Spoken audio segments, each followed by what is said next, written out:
Hi guys, in this video I'll show you how to verify app integrity on iPhone or iPad on iOS 18. Now first of all, just go to the settings of your mobile phone, go to the general, and from here just click on software update, which is the second option.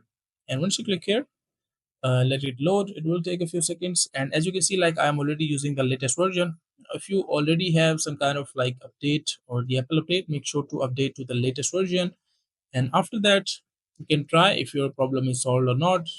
And again, you can just go to the settings. If you're still facing the issue, just go to the settings and scroll down and go to this option which is called screen time. Just make sure to find this option screen time and go into it and scroll down, and make sure that if you have turned on lock screen time setting, if you have turned this like set lock screen on, make sure to turn it off, or if you have turned it off, make sure to turn it on and check it if your problem is still solved or not.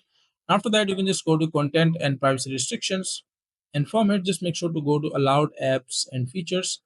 And once you're into this section, make sure that these applications are turned on, and hopefully if like any of them is turned off, make sure to turn it back on, and after that hopefully your problem will be fixed. Now that is all about how you can verify app integrity on iPhone or iPad on iOS 18.